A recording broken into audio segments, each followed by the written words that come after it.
wanted to reach out to you right away, just because like as a medical center, I think you have some unique challenges / opportunities. So, Yes. I mean, what is the day-to-day look like for you and the team right now, and what's happening at the medical center? Well, our major gift fundraisers are focusing on digging into their portfolios in ways that they don't always have an opportunity to, because they're out on the road or doing other things and getting pulled in lots of different directions. So I actually think this is a good opportunity to kind of do some portfolio maintenance and check in with donors that they don't get to see frequently, and donors that they don't normally get to visit more than twice a year. So they're going through and just kind of looking at their portfolios. They're doing more research. So they're using Evertrue a lot to pull up data around the cities that they do visit frequently and looking at new prospects in their territories. Then they're also doing some work on discovery visits that they haven't yet made, and just doing some more research around some of those while they're away. Go ahead. Yeah, so less time on the road and no one-on-one visits, but right. You're asking them to essentially increase activity, from reaching out, but also spending some time doing qualification and whatnot. Yes, they're also doing some video visits. So like some people were calling it coffee cafes and e-coffee and things like that, however they want to call it. But a lot of people are reaching out and having some video meetings with donors, which I think some of the donors really get a kick out of, because a lot of people are quarantined or self-isolating anyway. So it gives them kind of another outreach into the world. And especially us being a healthcare institution, they feel like they're going to get some insider information too, I think. So more people than we originally expected are actually jumping on board and agreeing to have some of these virtual visits. Well, I've got my coffee, so this is our own little coffee chat. What insider info, can you share? Like, what if I was a prospect or a donor, what would you be telling me right now?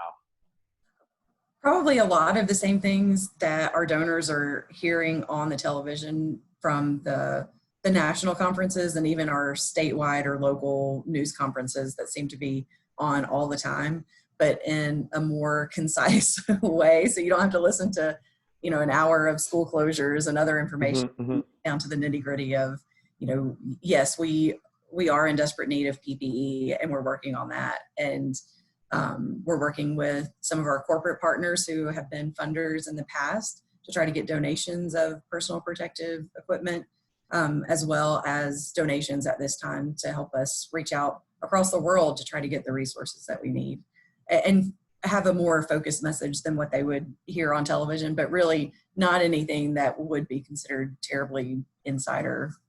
Yeah. So no secret. We don't really share. And when I was in academic fundraising before, where we had a football team, people, no matter what part of the campus you're raising money for, they always thought you had insider information on, the football team, and you had a direct line to the coach. It's a similar situation here with healthcare now. They think that you have insider information about, how we're going to overcome this virus.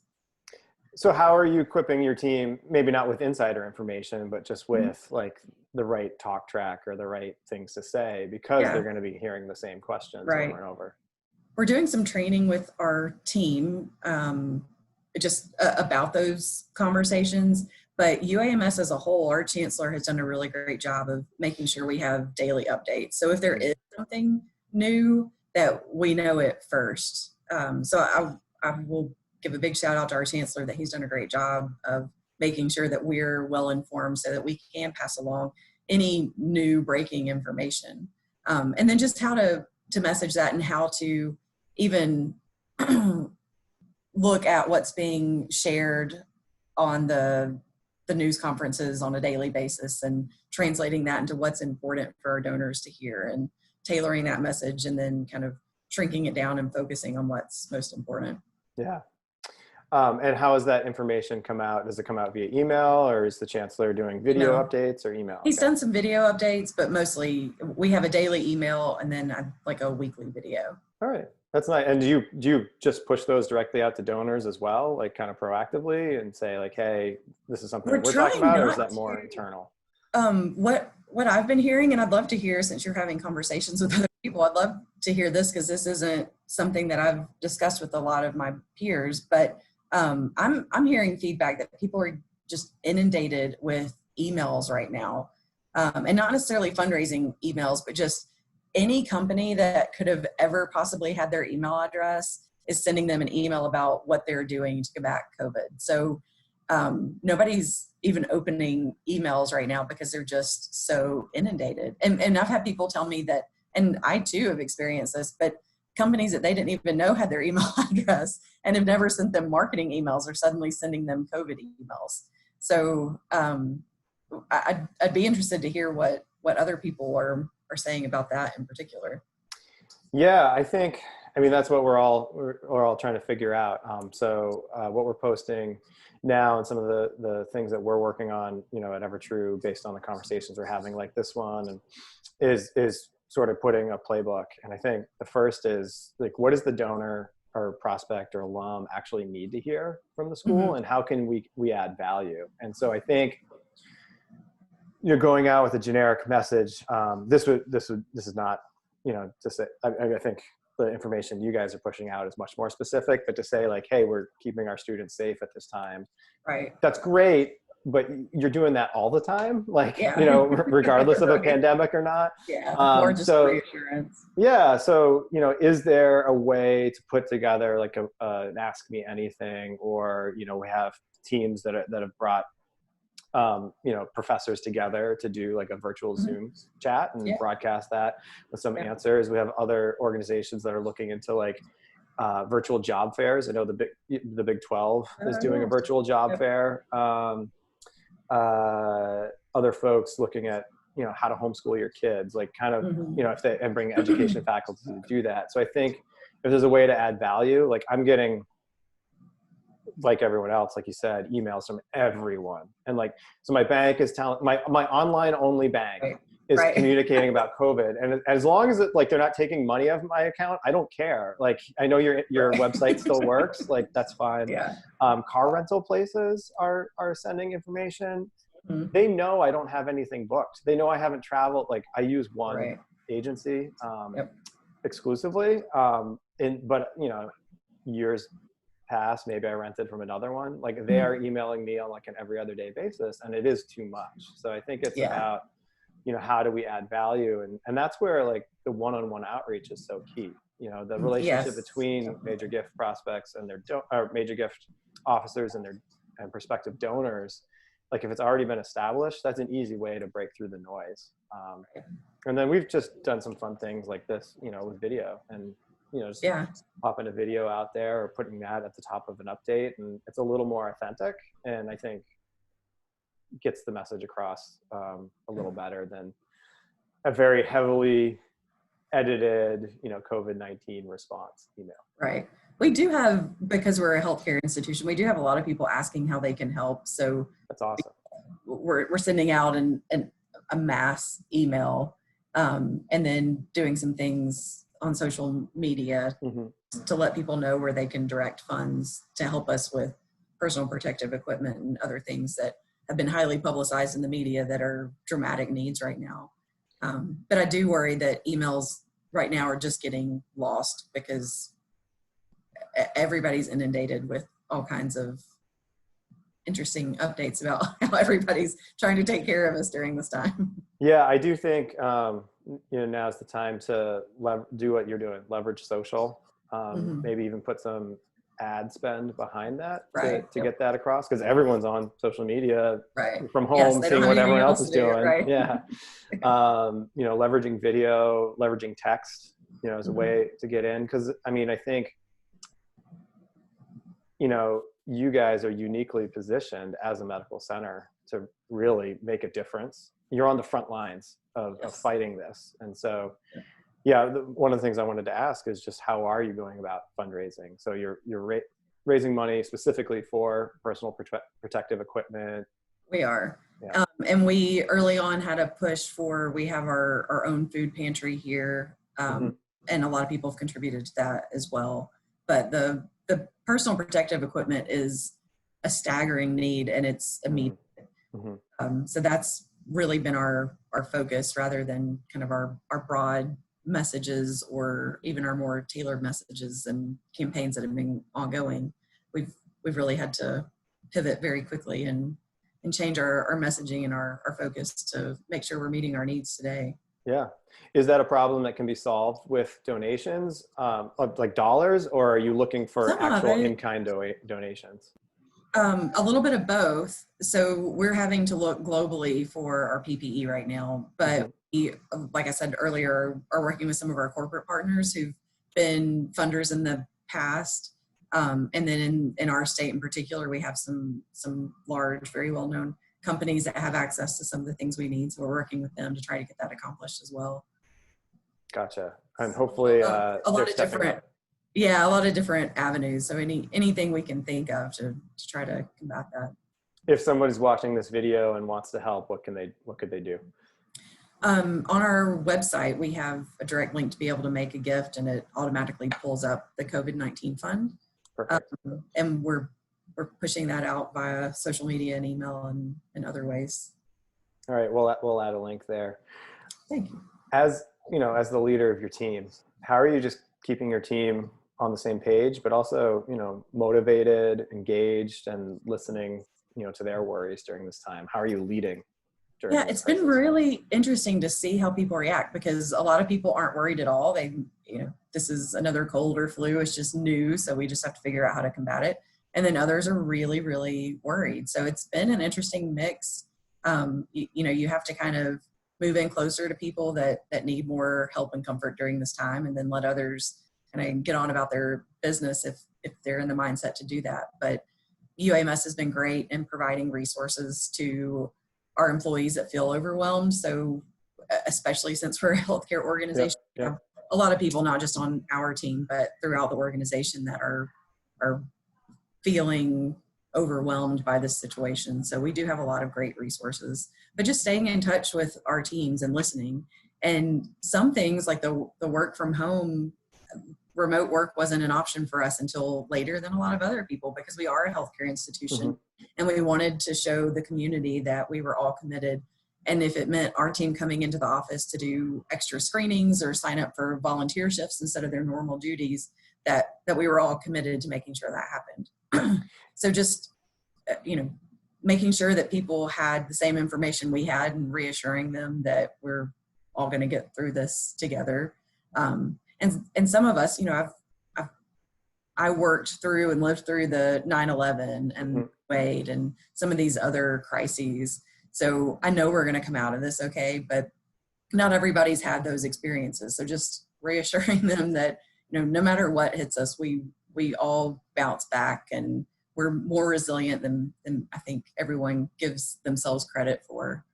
But just, communication and staying in touch, even if you don't have great updates and always exciting news to share, just making sure that you're staying close to people that need more attention. Yeah. Be close to each other. Even if we can't physically be close, we can reach out and absolutely. Do things like this and be transparent with communication. And just, if folks are watching and wondering, you told me this before we hit record, but because you're working at a medical center, you have extra checks and things like that in place to make sure this is a safe and sterile work environment, right? That's right. Yeah. Yes, we walk in and everybody's temperature is taken and they're given a questionnaire, and you have to have my sticker on that says the day of the week and that I was.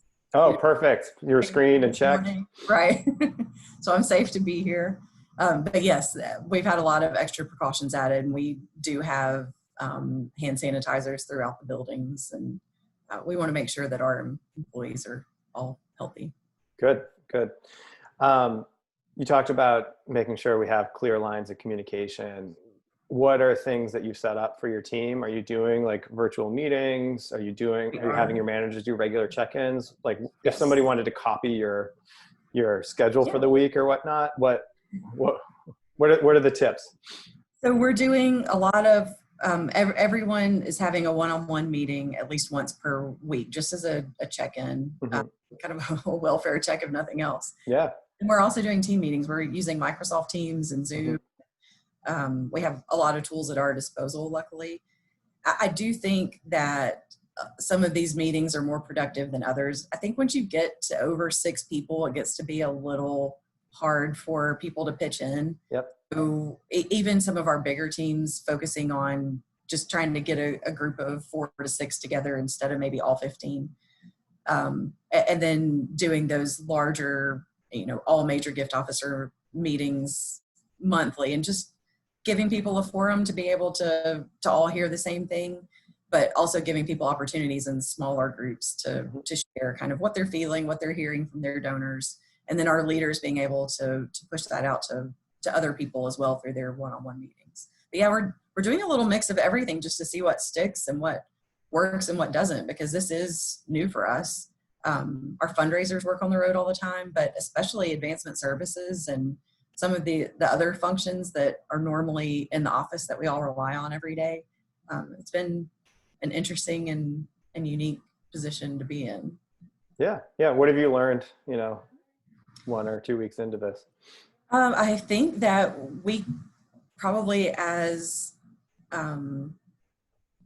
all of us, not just here at UAMS, but we have the ability to work remotely and be effective.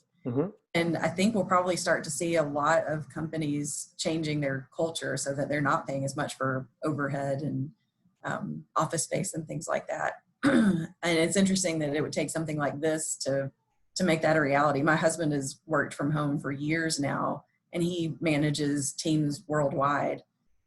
He's on the phone at 8 o'clock at night, almost every night with Hong Kong, and it's just his reality. So I see it all the time, and I've never been afraid to allow people to work remotely, but I do think that's something that the U.S. has been slow to adopt. So I think we'll see some interesting things come out of this in the end that will probably be better for all of us. Fiscal management and even people's ability to have a better work-life balance. But we've, I think, been encouraged that people are working. They're not just sitting around at home in their PJs and sitting on social media.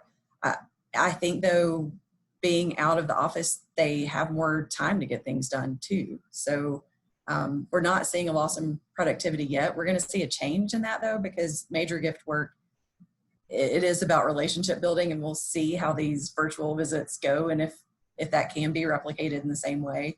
I still think the personal touch and being in the same room with someone and being able to pat them on the shoulder or give them a hug or hold their hand when they're going through something means a lot. So I don't think our work is ever going to completely turn to remote work. But I am curious to see how this all turns out over the next couple of months with the way that we're pivoting right now. Yeah, I think it as we learn how to do this as an industry and as a country, it does, I think, mean that this could become the new, not the quarantines and all that, the new normal, but this digital, communication, the new normal, to a certain degree. Maybe you have the digital gift officers, or maybe there's digital elements to every gift officer's, outreach in addition to the regular, face-to-face meetings.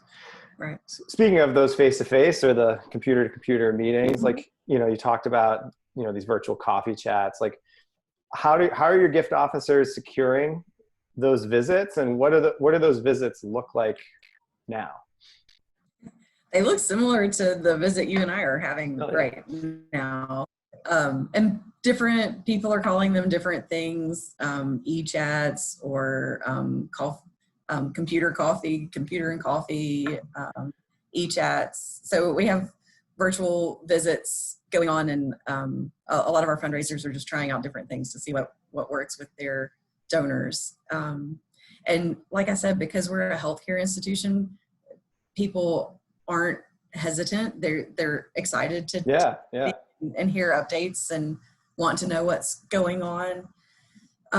So I think, and I would be curious to hear some of my peers that don't have a healthcare component, but how their virtual visits are going and if people are as receptive. But so far we've had a really good response to people being excited to visit this way or via phone, because not everyone is savvy with Zoom or virtual meetings, but even just getting on the phone and having check-ins with people. But they seem to be going really well. Good. Yeah, I think, for institutions that don't have a medical center or aren't a medical center, maybe it's more about student services, the food pantry, information about Right. like real time, these are the needs and, what's going on campus. But if you getting have them, students home from outside yeah. the country too, I would imagine would be a big topic of conversation. The other is I was talking with one institution last week and, they have a high population of students that, if it were not for the dorms and like the scholarships that they have to live there, they'd be homeless. And so, Right. Thinking about like they can't close, so Yeah. you're going to be housing students. And so, what do the needs look like to support that? So, Right. I think it reestablishes like a way to talk about unrestricted, current use annual fund dollars. Like, Yes, absolutely. 6 months ago, we didn't know this was going to happen. It's happening Right. during the school year. And because of, your support, we're able to do this. And so there's stewardship opportunities and, there are needs that need to be fundraised for. So Definitely.